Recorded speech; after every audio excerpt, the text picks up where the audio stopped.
Welcome to the Q&A for Snakehead at the 46th Annual Toronto International Film Festival. Thanks everyone for joining me here today. Excited to talk about the film. Yes, thank you for having us. Happy to be here. Thanks for having us, Robin. Evan, you're the filmmaker. So out of all the films in our official selection, this movie has one of the most interesting and inspiring kind of production journeys. Can you walk us through what it took to make this film? That's quite a long story. I'll try to compress it into something because this project started in like 2007 for me when I first came upon the story of Sister Ping in New York Chinatown, and I was really inspired by what was happening with her and her story.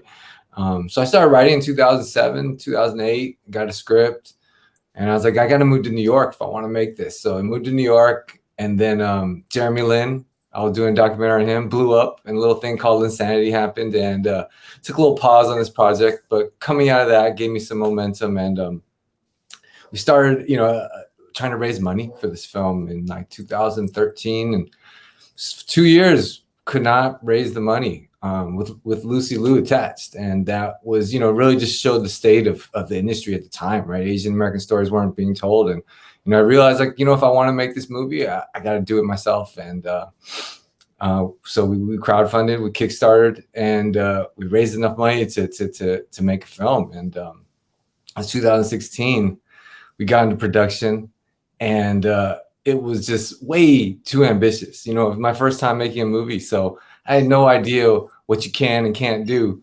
But the crew, the cast, everybody was supportive and down for me. So we tried to do the impossible. And, I think you see in this film, there's a lot going on. And, we shot in the winter of, 2016. So it was freezing to shoot an independent movie in New York, and the cold was not an easy thing to do. And so, shot that then, and, took a little while for me to figure out how to cut this story together and make it work. And here we are. Wow, that's over like almost a decade of work. That's really, you told it very concisely. Thank you.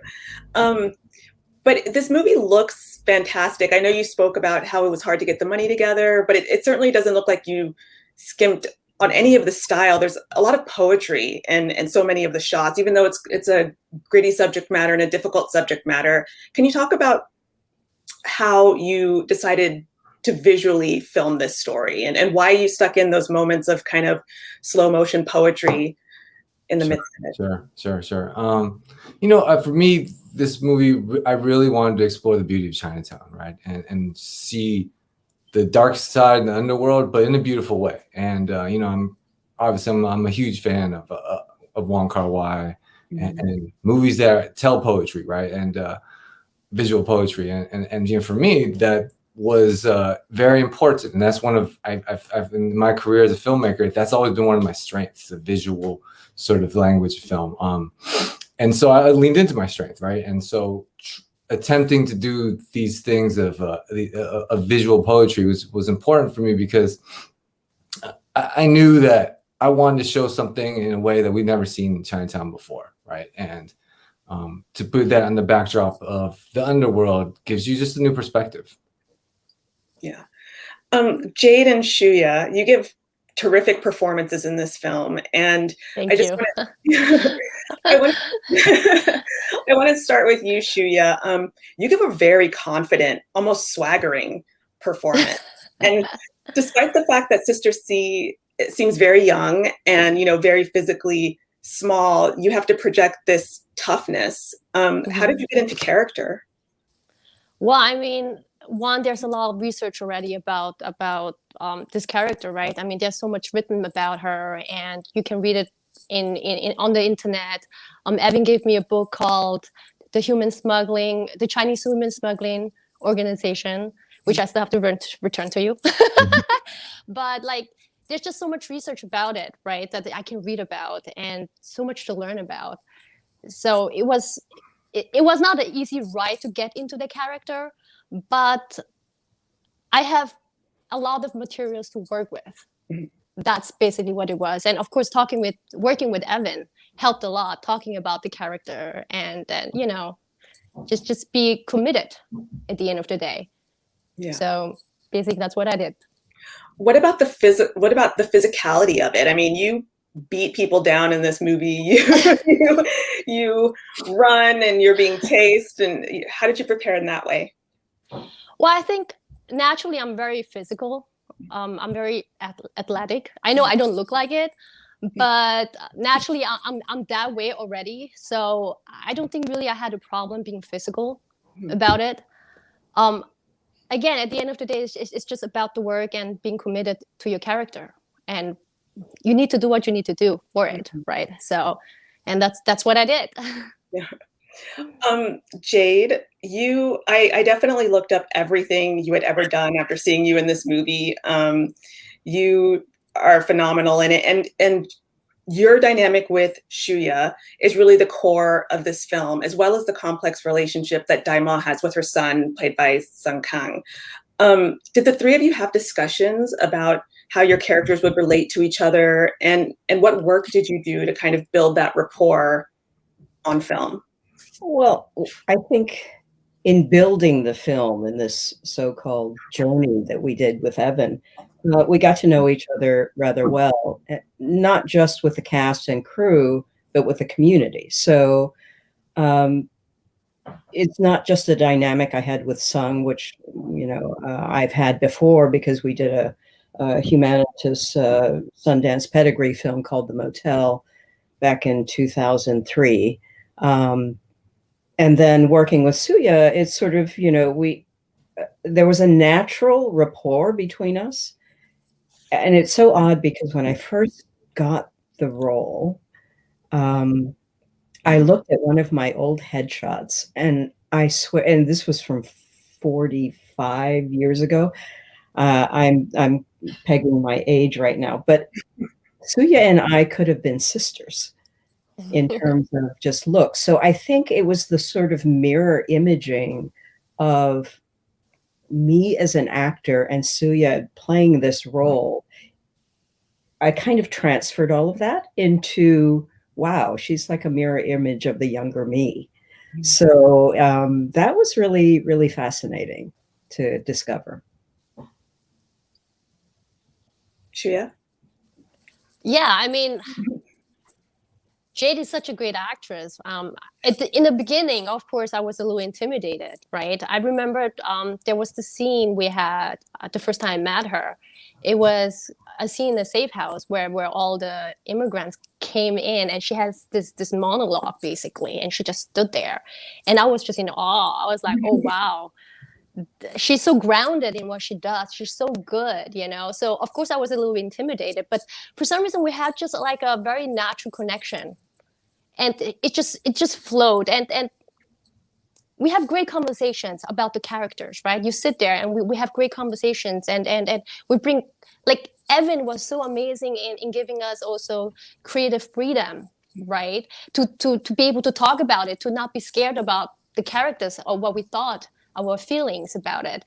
So that worked really well with all of us. We just had a really good vibe on set in general, like personally and on set as the characters.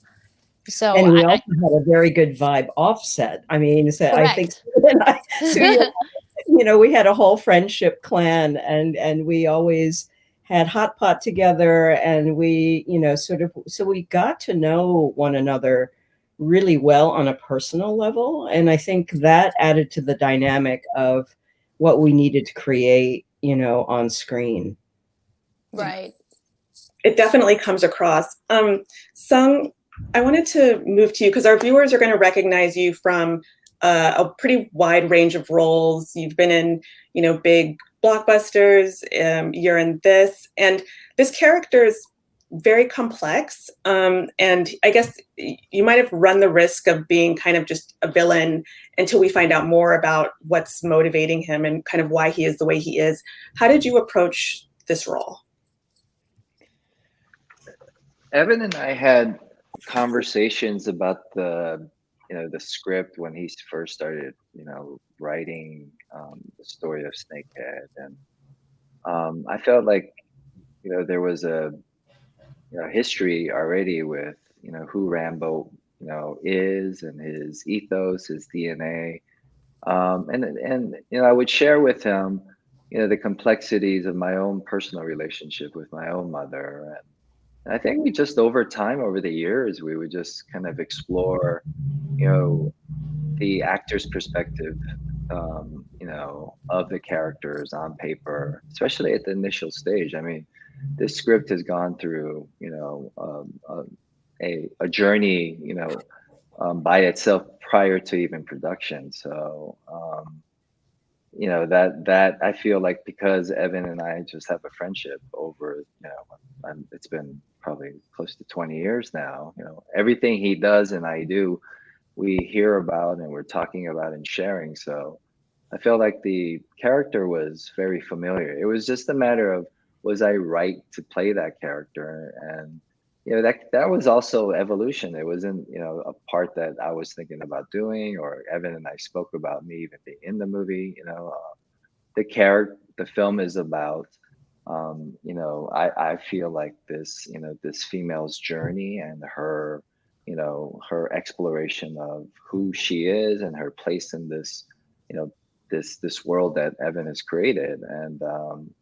And it was just kind of cool that I happened to be in New York. And I think table reads led to, just the hope that we could work together on his first, narrative. And it just all kind of organically worked out. So the approach wasn't like this methodical calculation of how I'm going to approach Rambo. It felt like I was already there, and it was just a matter of me just kind of putting on the ponytail and the clothes, and and going with it. So, yeah. I mean, you need to add to both all these amazing actors here. I mean, for me, as a first-time feature filmmaker in narrative space is something I've never done before, right? And I think we all know how difficult it is to just even have the opportunity to make a feature film, right? I come from the documentary world where, you're observing life and you capture life how it is. And, I never done a feature film narratives in the narrative space. So, being able to work with such great actors here made my job so easy. And also, like, I don't know what I'm doing. It's the first time. So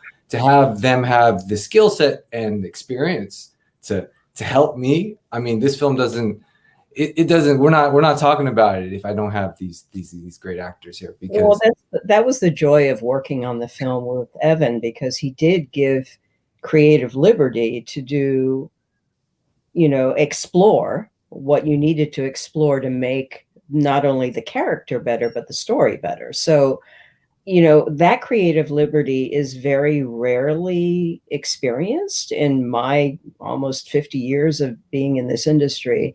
You're kind of told what to do, and sometimes you're a human prop, as an actor. But here it was really a collaborative effort, so that if something worked and we talk about it with Evan, or with Song, or with Shuya, it was just everybody had input. And that was really the joy of making this film. Yeah, I actually wanted to ask you about coming from the documentary world, Evan. This is obviously based on a real life character, inspired by a real life character, and human trafficking is a real life issue, which is particularly relevant now given the immigration migration policies. Why did you want to do this narratively instead of doing a documentary on Sister Ping? Or was your creative process drastically different to do this?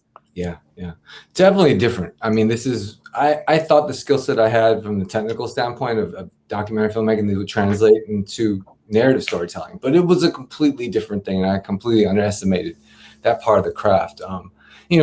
My goal has always been to, challenge myself as an artist. I think that's what we're always looking for, right? So, I made a music video, then I'm like, okay, let's make a short film, let's make a documentary, let's make a feature-length documentary. And the goal, pie in the sky, was always narrative, right? It was always to get there. It took me a little longer. when